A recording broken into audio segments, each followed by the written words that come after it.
FM, Medley FM, Beautyland.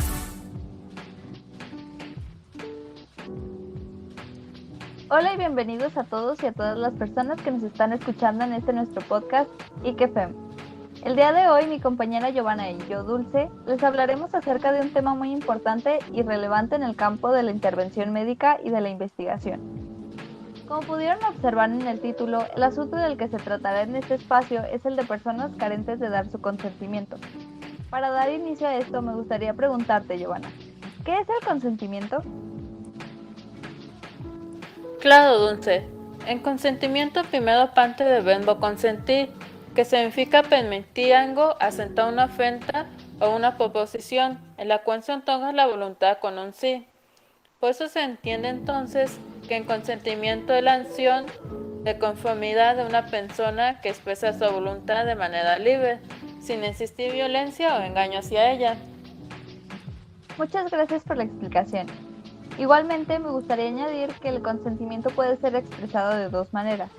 Una es de manera expresa, en la cual se da de forma verbal, por escrito, por signos inequívocos y por medios electrónicos. También está la manera tácita, que es a través de comportamientos por los que se puede deducir el consentimiento. Como ejemplo del consentimiento expreso tenemos el consentimiento informado. Muy cierto, de hecho este proceso es bastante conocido. O igualmente, compañera, ¿crees que puedas darnos una pequeña explicación de qué es el consentimiento informado? Para nuestros oyentes que no tengan una definición muy clara de este proceso. Sí, claro. El consentimiento, como bien mencionas, compañera, es un proceso mediante el cual el paciente garantiza por escrito el haber recibido y comprendido toda la información necesaria. De esta manera, el paciente voluntariamente acepta participar en alguna investigación o que se le realice alguna intervención médica. De hecho, me gustaría añadir un ejemplo de esta situación. Por ejemplo, a raíz de una experiencia personal, una vez cuando estaba en urgencias llegó un chavo que había tenido un accidente en moto, pues no quería que se le diera la atención médica. Por lo tanto, el médico tuvo que explicarle cómo estaba su situación, pues igualmente se negó.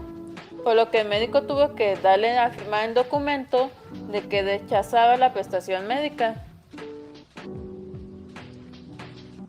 Este ejemplo que acabas de dar refleja claramente lo que es el consentimiento y el rechazo que se puede llegar a dar. Con esto nos podemos dar cuenta que este consentimiento necesita de tres requisitos. El primero es la libertad de decisión, el segundo es la explicación suficiente y el tercero es el tener la competencia para decidir.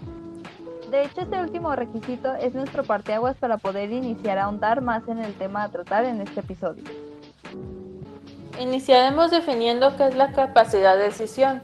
Y bueno, esta es aquella condición en la cual la persona es legalmente competente para ejercer su autonomía. Esto es poseer una serie de actitudes psicológicas que son tanto cognitivas, volitivas y afectivas, que le permitan conocer, valorar y gestionar adecuadamente la información sobre una situación, para así tomar una decisión y expresarla. De hecho, en este mismo concepto de la capacidad de dar su propio consentimiento, vemos que esta acción se encuentra limitada por varias circunstancias. Esto hace que se distingan entre dos categorías.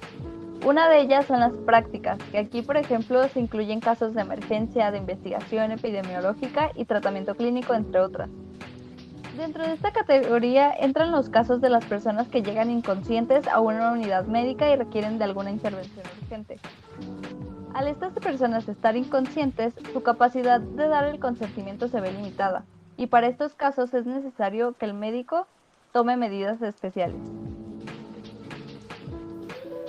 Y por parte de la segunda categoría, que es la de los sujetos, se incluye a las personas que no son capaces de tomar sus propias decisiones, por ejemplo, los menores de edad.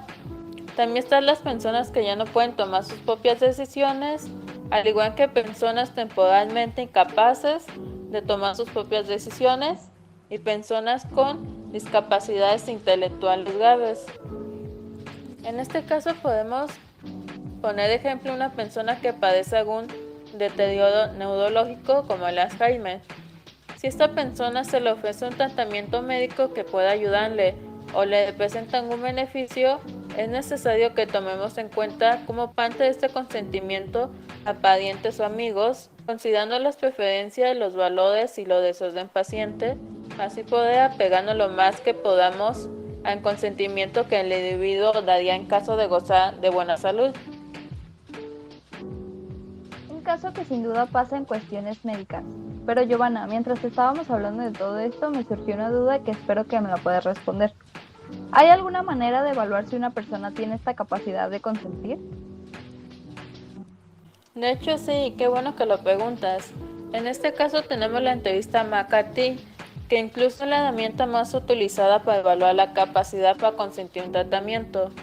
Puesto se tiene con ella las observaciones clínicas, para así tener un juicio clínico prudente sobre la capacidad mental del paciente.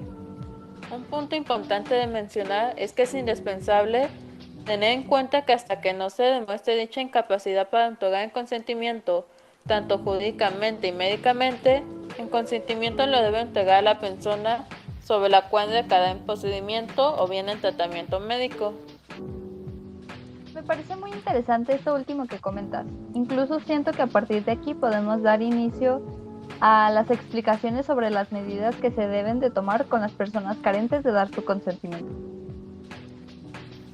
Sí, claro.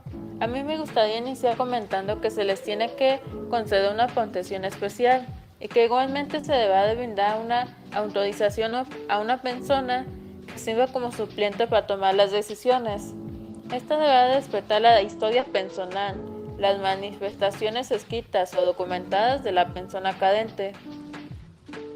Específicamente en este último punto, es necesario mencionar que la persona no capacitada deberá estar asociada en la mayor medida de lo posible al proceso de adopción de la decisión de consentimiento, tanto así como de su revocación. Muy cierto. Y bueno, para finalizar, me gustaría comentar que el consentimiento sustenta la autonomía de las personas y a pesar de carecer de la capacidad para ejercerlo, su dignidad como persona merece respeto, autonomía y a su vulnerabilidad, procurando la integridad personal. Dulce, ¿te gustaría cerrar esta plática con unas palabras más?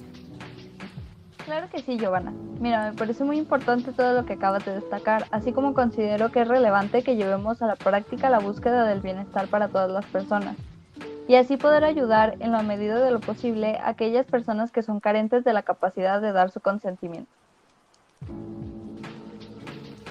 Muy bien. Bueno, Dulce, con eso damos fin a esta plática. Muchas gracias por acompañarnos en este capítulo de IKFEN. Nos escuchamos en un siguiente episodio.